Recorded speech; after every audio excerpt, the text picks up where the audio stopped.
Anda kembali bersama kami, kita masih membahas mengenai apa yang tadi ada di debat grand final, debat Cagup dan Cawagup. Dan calon gubernur DKI Jakarta nomor urut 2, Basuki Cahayapurnama, dan calon wakil gubernurnya yaitu nomor urut 3, Sandiaga Uno, sama-sama menawarkan kemudahan akses permodalan kepada pelaku usaha menengah dan kecil di ibu kota. Sandiaga Uno berjanji memberikan kredit khusus perempuan yang bertujuan untuk memberdayakan kaum wanita. Ya, dan selain diberikan pinjaman, mereka nantinya juga akan dibimbing untuk menjalankan usahanya. Sementara Ahok menegaskan sudah 2 tahun terakhir menerapkan kebijakan KUR tanpa agunan untuk pengusaha menengah dan kecil. Namun syarat utamanya adalah setiap pemohon kredit harus membuka rekening bank terlebih dahulu. Nama saya Hermawati Setiorini. Saya mau bertanya, Pak Cagup, dari dulu kami pengusaha kecil selalu memiliki masalah soal permodalan.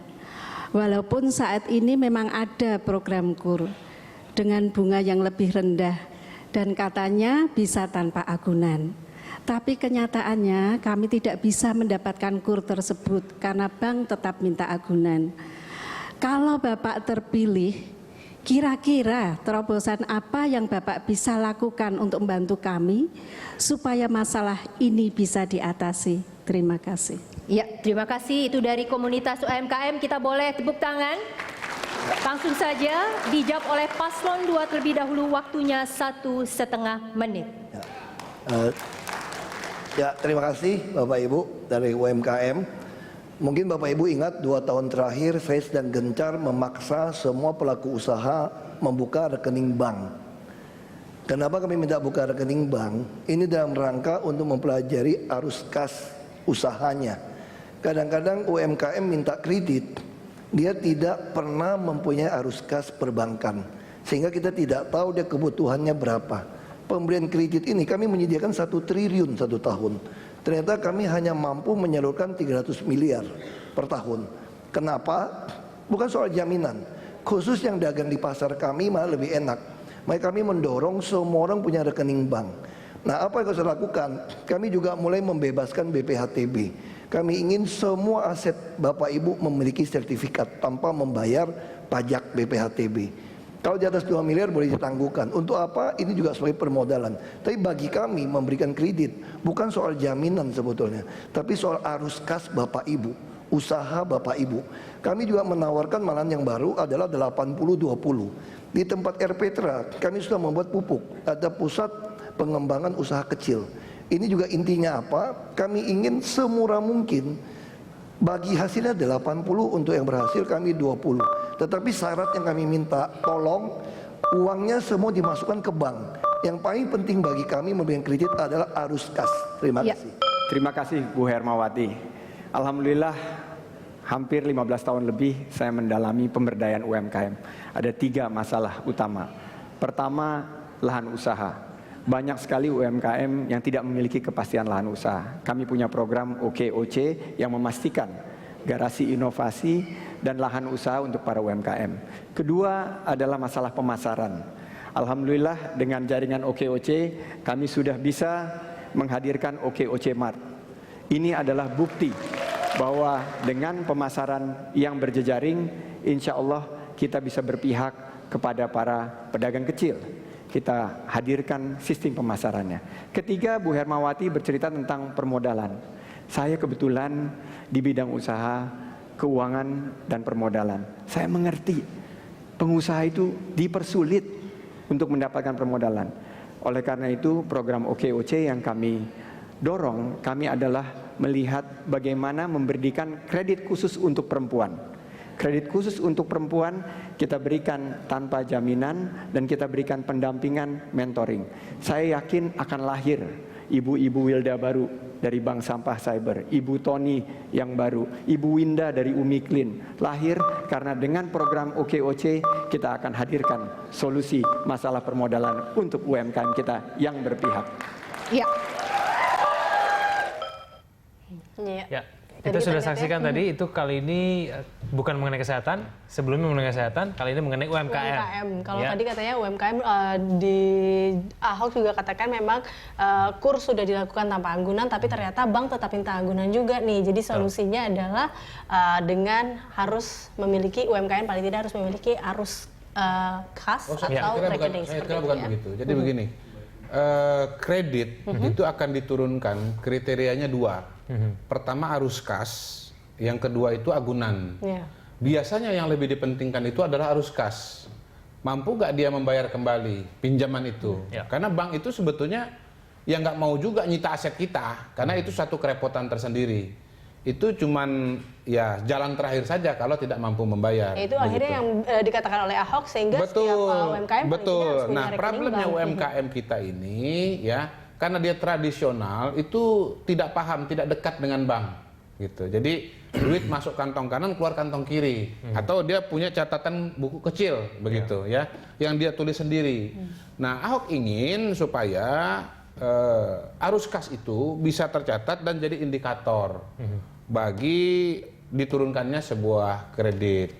Nah, yang saya lihat Ahok sudah bagus sekali ketika dia masuk mengatakan, ya kita sudah punya kok, kita siapkan dana 1 triliun. Cuman problemnya di 300 saja, di 300 miliar itu yang turunkan. Nah, kalau menurut saya ideal sekali Ahok kalau mengatakan sebetulnya 1 triliun itu cukup untuk sekian pengusaha. 300 miliar itu berapa pengusaha sih yang dia libatkan? Nah, itu tidak dimunculkan. Justru itu muncul dari Sandiaga Uno, yang programnya itu masih baru rencana, baru konsep, tapi dia sudah berani mengatakan program ini sudah diikuti oleh peminatnya 12.000 banyak orang. ya. Betul. Oke, nah, angka 12.000 itu gemanya bagus. Kenapa? Ya orang kan sekarang ngomong ini mau menarik pemilih. Jadi penting untuk diketahui program ini sudah menjangkau berapa luas sih masyarakat begitu. Jadi 12.000 sudah disebut. Kalau Ahok menyebut angkanya tapi tidak tahu berapa jumlah orangnya. Kalau OKOC sudah menyebut berapa orang yang sudah terlibat. Jadi sebenarnya kedua pasangan calon ini programnya saling melengkapi atau sebetulnya berbeda atau bagaimana? Kita menganalisanya bagaimana? Iya, kita kembali kepada pertanyaannya. Pertanyaannya kan Pak, kita ini kesulitan permodalan. Ya, memang ada kur bunga rendah, tetapi tetap diminta agunan. Bagaimana caranya kita supaya terbantu? Sebetulnya persis pada titik itu Ahok sudah bagus masuk dengan mengatakan kita siapkan 1 triliun tanpa agunan, tetapi harus ada arus kas dan arus kas itu tercatat dalam rekening bank. Itu yang belum ada. Nah, kalau soal OKOC saya tidak belum memahami sepenuhnya bagaimana konsep OKOC itu ya. Kalau saya lihat contoh kan di bawah itu ada OKOC Mart ya. Jadi kelihatannya pengusaha-pengusaha ini memiliki semacam usaha bersama. Jadi satu OKOC Mart atau satu warung itu biayanya 200 juta, tapi bisa ditanggung oleh rame-rame, katakanlah oleh 200 orang, sehingga tiap orang itu modalnya cuma 1 juta saja. Ya berarti nanti untungnya dibagi kepada 200 orang ini juga begitu. Tapi di luar OKOC Mart, bentuk yang lain saya belum terlalu paham. Dalam konteks itu sebetulnya ya kalau mendengar apa yang dijelaskan tadi, yang bisa menjawab langsung pertanyaan si ibu penanya adalah Ahok. Dia berani mengatakan kita sudah punya dananya, tidak perlu agunan, yang penting punya rekening saja. Begitu. Oke, baik. Bang Yos, tanggapan Anda terkait dengan UMKM di Jakarta ini seperti apa, Bang? Ya, zaman selalu saja berbeda-beda ya. Kalau zaman saya kan, saya berpikir sederhana aja bahwa mereka ini keluhannya tidak punya modal. Gitu. Nah, karena itu tadi mungkin sudah saya singgung bahwa saya kucurkan bantuan itu langsung gitu, ke sasaran gitu. Salah satu tokoh buka rekening, saya kucurkan ke sana. Tahun pertama saya coba 250 juta setiap kampung, setiap kelurahan kan. Tahun kedua karena berjalan baik 500. Tahun ketiga 750 saya mau meninggalkan balai kota terakhir 1 miliar. Saya hitung seluruh kelurahan di Jakarta ini kira-kira sudah 1 T saat itu gitu. Yaitu dengan mereka itu di manage sendiri, ini kan ngajarin orang mandiri gitu kan, dan saling percaya. Walaupun tidak mudah untuk tembus oleh DPRD kan. DPRD kan mau nanti kalau orang pinjam terus balik kampung gimana kan gitu kan. Logis ternyata, tapi saya meyakini bahwa Ya mereka orang miskin, rumahnya cuma kayak begitu aja, mau kembali kemana dia mau lari. Dan memang tidak ada kasus seperti itu. Nah ini apakah dilanjutkan apa tidak? Tetapi itu tidak cukup modal, mereka harus ada pendamping. Nah ini LSM ini juga kita kasih honor kan, karena pendamping itu jadi bagian penting. Tadi udah disinggung kan, walaupun kecil-kecilan kan perlu manajemen yang benar kan. Aku pinjam sekian, keuntunganku sekian, tapi aku punya tanggung jawab untuk mengembalikan. Jadi ini bagaimana kan? Harus makin membengkak gini yang anunya itu dia kan, kepemilikan uangnya itu kan. Kalau manajemen itu nggak diatur, ya itu tadi kan.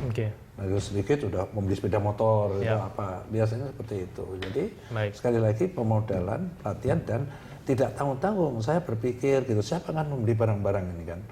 Nah saya makanya waktu membangun di Waduk Melati itu oleh pengembangnya saya minta kompensasi gitu. Kompensasinya gedung 6 lantai itu gratis dikasihkan aja sama DKI untuk UMKM khusus. Jadi yang barang-barang memang unggul gitu bisa didisplay di situ. Display di situ sehingga pembeli dia itu bukan hanya tetangga kiri kanannya saja, tetapi juga orang luar, terutama para turis karena tempat itu kan dekat dengan mana-mana dengan hotel kan gitu. Oke. Baik. Bang Is, tapi kalau mengenai UMKM ini bagaimana ya cara supaya warga DKI Jakarta ini punya keinginan lebih untuk berusaha begitu. Mereka mungkin salah satu caranya kan dengan UMKM. Bagaimana kemudian kita mendorong warga DKI Jakarta supaya bisa melakukan usaha kecil-kecilan mungkin melalui UMKM, tapi tanpa kemudian khawatir dengan biayanya, kreditnya. Nah kan itu yang jadi persoalan ya. Kita selama ini saya pengen mulai usaha, tapi saya agak takut nih. Saya mau minjem ke bank, saya takutnya nggak bisa mendapatkan, lalu membayar kembali juga susah. Tapi itu kan memang persoalannya, Bang Yes, bagaimana? Jadi dengan program yang sudah kita kucurkan, kalau itu didandani dengan sistem mereka ya, dan pengajaman. Yang paling penting kan bahwa ini orang kecil, dia nggak punya apa-apa. Jadi jangan pernah kita bicara agunan itu sudah nggak nolong lah niatnya gitu kalau kita masih mikir seperti itu. Lalu dasarnya apa? Dasarnya kepercayaan kan, kan gitu. Dari situ apa gunanya ada RT, RW, ada lurah? Apa nggak bisa ngawasin dia kan gitu kan? Walaupun uangnya tidak melalui dia, tetapi kan tanggung jawab dia untuk membina dan mengawasinya. Gitu. Ya, sebenarnya kalau konsep yang lain kan ya yang terkenal di Bangladesh itu ya, yang namanya Grameen Bank itu. Jadi dana itu disalurkan tanpa agunan, hanya berdasarkan tingkat kepercayaan. Jadi temannya merekomendasikan temannya. Jadi yang menjadi kolateral atau penjamin itu adalah temannya, bukan barang, bukan aset begitu. Dan kalau di Bangladesh, Grameen Bank itu berkembang luar biasa. Bahkan pendirinya mendapatkan hadiah Nobel, pernah datang ke sini. Nah, di beberapa daerah, di beberapa tempat itu sudah dimulai. Kalau di Kalimantan Barat namanya credit union, ya. Di banyak tempat lah. Biasanya ibu-ibu itu biasanya lebih menjadi komunitas untuk apa? Ya, yang menarik buat saya adalah mengapa konsep seperti Grameen Bank ini tidak kedengaran dalam. Tapi di Jakarta bisa, Pak Kodari. Iya, bisa di mana saja. Nah, memang syaratnya itu adalah modal sosial atau social trust. Jadi yang menjadi penjamin itu adalah teman. Kalau tidak bisa dipercaya ya jangan dikasih jaminan, karena kalau enggak nanti Anda kena juga dampaknya begitu. Dan sudah saya ceritakan kan. Betul. Tadi bahwa sistemnya kepercayaan aja nyatanya. Kepercayaan, benar. Sedikit lah yang gagal memang ada usahanya. Kalau sudah seperti itu, apa tindakan pertama aku ditanya gitu kapan, karena aku belum mengantisipasi. Berapa itu? 2 juta, Pak. Saya pikir DKI nggak akan miskin. Nggak akan miskin. 2 juta itu.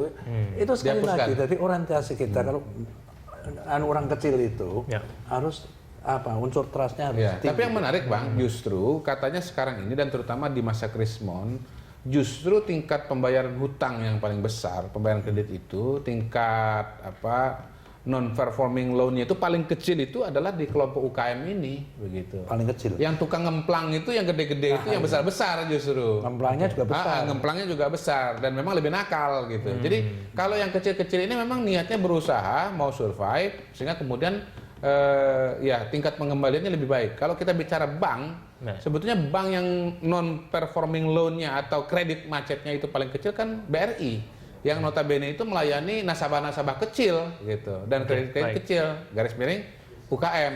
Jadi saya kira idealnya memang harus bicara mengenai Grameen Bank atau bicara tentang bank-bank yang memang orientasinya kepada UKM seperti BRI begitu. Jadi jangan cuma ditanggung oleh pemerintah DKI sendiri begitu. Mungkin saja yang disebut sebagai penyaluran kredit itu adalah Bank DKI barangkali ya, tapi tadi tidak kedengaran. Baik, kita jeda kembali ya. Kita akan bahas mengenai isu lain. Terus jeda, pemirsa, pembenahan masalah transportasi di ibu kota akan kami hadirkan sesaat lagi.